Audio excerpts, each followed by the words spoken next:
RCBಯ ಸಂಭ್ರಮಾಚರಣೆಯ ಸಂದರ್ಭದಲ್ಲಿ 11 ಮಂದಿ ಮೃತಪಟ್ಟಿದ್ದಾರೆ, 47ಕ್ಕೂ ಹೆಚ್ಚು ಮಂದಿ ಗಾಯಗೊಂಡಿದ್ದಾರೆ. ಈ ಘಟನೆಗೆ ಯಾರು ಹೊಣೆ? ಈಗ ಈ ಪ್ರಶ್ನೆ ಎಲ್ಲರಲ್ಲೂ ಕೂಡ ಕಾಡ್ತಿದೆ. ಈ ಕುರಿತು ಕಾನೂನು ಸಮರ ಏನು ಹೇಳ್ತದೆ, ಕಾನೂನಲ್ಲಿ ಏನೆಲ್ಲ ಅವಕಾಶಗಳಿದೆ, ಸತ್ತವರ ಹಾಗೂ ನೊಂದವರ ಪರವಾಗಿ ಕಾನೂನು ಯಾವ ರೀತಿ ನಿಲ್ಲುತ್ತೆ, ಈ ಎಲ್ಲ ವಿಚಾರ ಮಾತಾಡಲಿಕ್ಕೆ ನಮ್ಮ ಜೊತೆ ಮೈಸೂರು ಜಿಲ್ಲಾ ವಕೀಲರ ಸಂಘದ ಅಧ್ಯಕ್ಷರಂತಹ ಲೋಕೇಶ್ ಅವರು ಇದ್ದಾರೆ. ನಾನು ಮಾತಾಡ್ತಾ ಹೋಗ್ತೀನಿ. ಸರ್, ಒಂದು ದುರ್ಘಟನೆ ಸರ್, ಸಂಭ್ರಮದ ನಡುವೆ ಸೂತಕ, 11 ಮಂದಿ ಮೃತಪಟ್ಟಿದ್ದಾರೆ ಸರ್, 47ಕ್ಕೂ ಹೆಚ್ಚು ಮಂದಿ ಗಾಯಗೊಂಡಿದ್ದಾರೆ ಸರ್.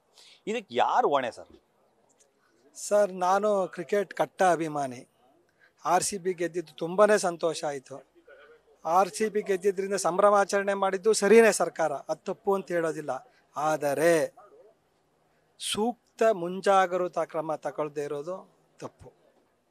ತಗೋಬೇಕಾಗಿದ್ದವ್ರು ಯಾರು? ಸರ್ಕಾರದವ್ರು ರಕ್ಷಣೆ ಕೊಡಬೇಕು. ನಮ್ಗೆ ಅಭಿಮಾನಿಗಳು, ಜನತೆಗೆ ರಕ್ಷಣೆ ಕೊಡಬೇಕಾದ್ರೆ ಸರ್ಕಾರ ಸಂಪೂರ್ಣವಾಗಿ ವಿಫಲವಾಗಿದೆ. ಅದು ಯಾರು ಇಂಥವ್ರು ನಿರ್ವಹಣೆ ಮಾಡೋಕ್ಕಾದ್ರೆ ವ್ಯವಸ್ಥೆನೇ ಕೆಟ್ಟಿದೆ. ಅಲ್ಲಿ ಇಂಟೆಲಿಜೆನ್ಸ್ ಇಲ್ವೇ? ಇಂಟೆಲಿಜೆನ್ಸ್ ಅವರು ವರದಿ ತಗೊಂಬಾರ್ದ? ಹೋಮ್ ಡಿಪಾರ್ಟ್ಮೆಂಟ್ ಏನು ಮಾಡ್ತಿತ್ತು? ಇಂಟೆಲಿಜೆನ್ಸ್ ಡೈರೆಕ್ಟಾಗಿ ಮುಖ್ಯಮಂತ್ರಿಗಳು ಅಧೀನದಲ್ಲೇ ಬರುತ್ತೆ. ಕೋಆರ್ಡಿನೇಷನ್ ಇರಲಿಲ್ವೇ? ಇವೆಲ್ಲ ಪ್ರಶ್ನೆ ಹುಡ್ತವೆ.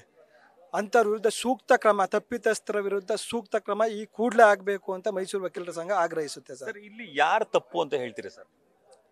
ಅದು ಹೇಳಿದ್ನಲ್ಲ ಸರ್, RCB ಮ್ಯಾನೇಜ್ಮೆಂಟ್ ಅವರು ಮನವಿ ಸಲ್ಲಿಸಿದರೆ ಸರ್ಕಾರಕ್ಕೆ ಸಂಭ್ರಮಾಚರಣೆ ಮಾಡ್ತೀವಿ ಅಂತ, ಅದು ತಪ್ಪಿಲ್ಲ. ಸರ್ಕಾರದವರು ಅದಕ್ಕೆ ಅನುವು ಮಾಡಿಕೊಟ್ಟಿದ್ದು ತಪ್ಪಿಲ್ಲ. ಆದರೆ ಮುಂಜಾಗ್ರತಾ ಕ್ರಮ ತಗೊಳ್ದೇ ಇರೋದೇ ಅದು ಸರ್ಕಾರನೇ ತಪ್ಪು. ಬೇರೆ ತಪ್ಪು ಮಾಡಿ ಹೇಳೋಕ್ಕಾಗೋದೇ ಇಲ್ಲ. ನೈತಿಕವಾಗಿ ಸರ್ಕಾರ ಇದ್ರ ಹೊಣೆನ ಹೊರಬೇಕಾಗತ್ತೆ ಸರ್. ಸಾವುಗಳಾಗಿದೆ ಸರ್, ಆ ಕುಟುಂಬಗಳಿಗೆ ಸರ್ ಈಗ 10 ಲಕ್ಷ ರೂಪಾಯಿ ಪರಿಹಾರ ಘೋಷಣೆ ಮಾಡಿದ್ದಾರೆ ಸರ್. ಬಟ್ ಒಂದು ಜೀವಕ್ಕೆ 10 ಲಕ್ಷನ ಬೆಲೆ ಅನ್ನೋ ಥರದಲ್ಲಿ ಆ ಕುಟುಂಬದವ್ರು ಕೇಳ್ತಾರೆ ಸರ್. ನಾನು ನೋಡಿದೆ TV ಮಾಧ್ಯಮಗಳಲ್ಲಿ 20, 19 ವರ್ಷ, 21 ವರ್ಷ ಜನ ಎಲ್ಲ ಸತ್ತಿದ್ದಾರೆ. 10 ಕೋಟಿ ಅಲ್ಲ 100 ಕೋಟಿ ಕೊಟ್ಟರು ಒಂದು ಜೀವ ಬರೋದಿಲ್ಲ. ಇನ್ ಟರ್ಮ್ಸ್ ಆಫ್ ಮನಿ ಕಾಂಪನ್ಸೇಷನ್ನ ಅಳಿಯೋಕೆ ಆಗೋದಿಲ್ಲ.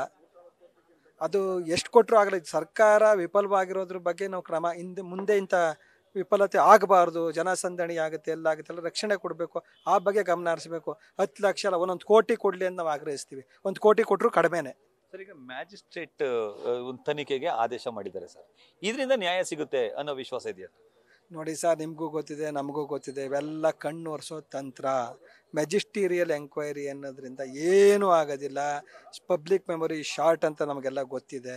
ಜನರು ಕಣ್ಣು ಒರೆಸೋ ತಂತ್ರ ಥರ ಮ್ಯಾಜಿಸ್ಟ್ರೇಟ್ ಎಂಕ್ವೈರಿ ಮಾಡ್ತೀವಿ ಅಂತ ಹೇಳ್ತಾರೆ, ಒಂದು ಕಾನ್ಸ್ಟಿಟ್ಯೂಟ್ ಮಾಡ್ತಾರೆ. ಅವ್ರು ವರದಿ ಕೊಡೋದಕ್ಕೆ 3 ತಿಂಗಳು 6 ತಿಂಗಳು ಅಂತ ತಿಳ್ಕೊಂಡು ಹೋಗ್ತಾರೆ. ಜನ ಮರ್ತು ಬಿಡ್ತಾರೆ. ಏನು ಪ್ರಯೋಜನ ಆಗಲ್ಲ ಸರ್ ಇದರಿಂದ. ಯಾವ ತನಿಖೆ ಆಗಬೇಕು ಅಂತ ಹೇಳ್ತೀರಿ ಸರ್? ಯಾವ ತನಿಖೆ ಆದರೂ ಇಷ್ಟೇನೆ ಸರ್.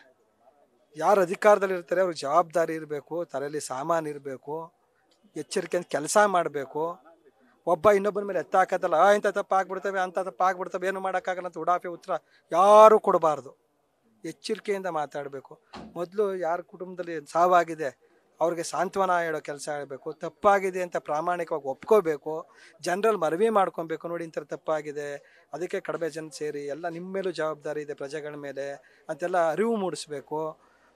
ಏನು ಸಾಂತ್ವನ ಮಾಡೋದು ಬಿಟ್ಟು ಇನ್ನೊಬ್ಬರ ಮೇಲೆ ಹೊಣೆ ಹಾಕೋದು, ವಿರೋಧ ಪಕ್ಷದವರು ಆಡಳಿತ ಪಕ್ಷದವ್ರ ಮೇಲೆ ಬೈಯೋದು ತಪ್ಪು. ಅವರ ಆಡಳಿತ ಪಕ್ಷಕ್ಕೆ ವಿರೋಧ ಪಕ್ಷದವ್ರು ಈ BJP ಸರ್ಕಾರ ಇರಲಿ, JDS ಸರ್ಕಾರ ಇರಲಿ, ಮತ್ತೊಂದು ಯಾವುದೇ ಸರ್ಕಾರ ಇರಲಿ, ಅವ್ರು ಇದು ಮಾಡಿದ್ರು ತಪ್ಪೆ. ಅವರಿದ್ರು ಇದೇ ಕತೆ ಆಗ್ತಿದ್ದು. ವ್ಯವಸ್ಥೆಲೇ ದೋಷ ಇದೆ, ಆ ವ್ಯವಸ್ಥೆ ಸರಿಪಡಿಸಬೇಕಾಗಿದೆ. ಒಂದು ಕಮಿಟಿ ಫಾರ್ಮೇಷನ್ ಮಾಡಿ ಎಂಕ್ವೈರಿ ಮಾಡೋದಲ್ಲ.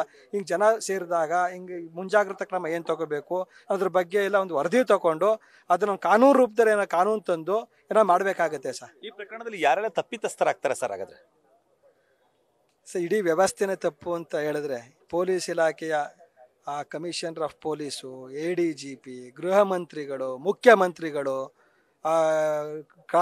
ಪ್ರಧಾನ ಕಾರ್ಯದರ್ಶಿಗಳು ಎಲ್ಲರೂ ತಪ್ಪಿತಸ್ಥರೇ ಸರ್. ಉಪಮುಖ್ಯಮಂತ್ರಿಗಳು ತಪ್ಪಿತಸ್ಥರು ಸರ್. ಇದರಲ್ಲಿ ಒಂದು ವೇಳೆ ಸರ್ ಕಾನೂನು ಸಮರ ಆರಂಭ ಆದರೆ ತಪ್ಪಿತಸ್ಥರು ಅಂತ ಇವರೆಲ್ಲ ಆದ್ರೆ ಕಾನೂನಲ್ಲಿ ಏನೆಲ್ಲ ಶಿಕ್ಷೆಗಳಾಗ್ಬೋದು ಸರ್? ನಮ್ಮ ಕಾನೂನಿನಲ್ಲಿ ಭಾಳ ಲೋಪಗಳಿವೆ. ಅದನ್ನು ಸರಿಪಡಿಸೋ ಕೆಲಸ ಇಲ್ಲಿವರೆಗೆ ಆಗಿಲ್ಲ. ಇದು ಪಾಸಿಂಗ್ ದಿ ಬಕ್ಸ್ ಅಂತ. ಇವ್ರು ಅವ್ರ ಮೇಲೆ ಎತ್ತಾಕ್ತಾರೆ, ಅವ್ರು ಇವ್ರ ಮೇಲೆ ಎತ್ತಾಕ್ತಾರೆ, ಯಾರೂ ಸಿಗಾಕೊಳ್ಳೋದಿಲ್ಲ. ಇದು ಕಣ್ಣೊರ್ಸೋ ತಂತ್ರ ಅಂತ ಈಗಾಗಲೇ ಹೇಳಿದ್ನಲ್ಲ, ಯಾರಿಗೂ ಏನೂ ನ್ಯಾಯ ಸಿಗೋದಿಲ್ಲ. ಯಾರು ತಪ್ಪಿತಸ್ಥರು ಅಂತ ವರದಿನೂ ಬರೋದಿಲ್ಲ. ಬಂದರೂ ಅದು ಯಾವುದೋ ಒಂದು ಮಣ್ಣು ಸೇರುತ್ತೆ ಅಷ್ಟೇ. ಅದು ಅಂದರೆ ಬಡವರ ಜೀವಕ್ಕೆ ಇಲ್ಲಿ ಬೆಲೆನೇ ಇಲ್ವಾ ಸರ್? ಹಂಗೆ ಅನ್ನಿಸ್ತಾ ಇದೆ ಸರ್. ಅಲ್ಲಿ ಬಡವರು ಶ್ರೀಮಂತರು ಅನ್ನೋ ಪ್ರಶ್ನೆ ಉದ್ಭವ ಆಗಲ್ಲ ಸರ್. ಅಲ್ಲಿ ಅಭಿಮಾನಿಗಳು ಅಂತ ಸೇರಿದ್ದಾಗ ಬಡವರು ಸೇರಿದ್ರು, ಮಧ್ಯಮ ವರ್ಗದವರು ಸೇರಿದ್ರು, ಶ್ರೀಮಂತರು ಸೇರಿದ್ರು. ಇದು ಅಲ್ಲಿ ಬಡವ ಶ್ರೀಮಂತ ಅಂತ ತಾರತಮ್ಯ ಮಾಡೋಕ್ಕಾಗೋದೇ ಇಲ್ಲ ಸರ್. ಎಲ್ಲ ಒಂದು ಜೀವ ಹೋಯ್ತು. ಬಡವ್ರ ಜೀವ ಆದರೂ ಒಂದೇ, ಮಧ್ಯಮ ವರ್ಗದವ್ರ ಜೀವ ಆದರೂ ಒಂದೇ, ಶ್ರೀಮಂತರ ಜೀವ ಆದರೂ ಒಂದೇ. ಜೀವನೇ ಸರ್. ಬಟ್ ಈಗ PA ಹಾಕೋದು ಆ ಥರದಲ್ಲಿ ಏನಾದ್ರು ಆಗುತ್ತಾ ಸರ್? ಈಗ PA ಎಲ್ಲ ಹಾಕಿದ್ದಾರೆ ಸರ್, ಪಬ್ಲಿಕ್ ಇಂಟ್ರೆಸ್ಟ್ ಲಿಟಿಗೇಷನ್ ಹಾಕಿದ್ದಾರೆ. ಹಾಕೋದ್ರಿಂದ ಏನಾಗ್ಬೋದು? ಸರ್ಕಾರಕ್ಕೆ ಈಗ ಹೇಳ್ತಾರೆ ಮ್ಯಾಜಿಸ್ಟ್ರೇಟ್ ಎಂಕ್ವೈರಿ ಮಾಡ್ತಾ ಇದೀವಿ, ತಪ್ಪಿತಸ್ಥರ ಮೇಲೆ ಕ್ರಮ ತಗೋತೀವಿ ಅಂತ ಹೇಳ್ತಾರೆ. ಆ ವರದಿ ಬರಲಿ ಅಂತ ಆಯ್ತು ನೋಡೋಣ ಅಂತ ಇವ್ರು ಹೇಳ್ತಾರೆ. ಕಾಂಪನ್ಸೇಷನ್ ಸ್ವಲ್ಪ ಜಾಸ್ತಿ ಮಾಡಿ ಅಂತ ಹೇಳ್ತಾರೆ. ಈಗ 10 ಲಕ್ಷ ಏನೋ ಪರ್ ಹೆಡ್ ಸರ್ಕಾರ ಘೋಷಣೆ ಮಾಡಿದೆ. ಅದೇನು 1 ಕೋಟಿ ಮಾಡಿದ್ರು ಕಡಿಮೆನೇ ಸರ್. 1 ಕೋಟಿ ಕೊಟ್ಟರು ಕಡಿಮೆನೇ ಸರ್. 1 ಕೋಟಿ ಕೊಟ್ಟರು ಕಡಿಮೆ. ಜಾಸ್ತಿ 1 ಕೋಟಿ ಮಾಡಲಿ ಅಂತ ಆಗ್ರಹ ಮಾಡ್ತೀವಿ ಸರ್. ಅಟ್ಲೀಸ್ಟು ಆರ್ಥಿಕವಾಗಿ ಆದರೂ ಆ ಮನೆಯವ್ರಿಗೆ ಒಳ್ಳೇದಾಗಲಿ ಸರ್.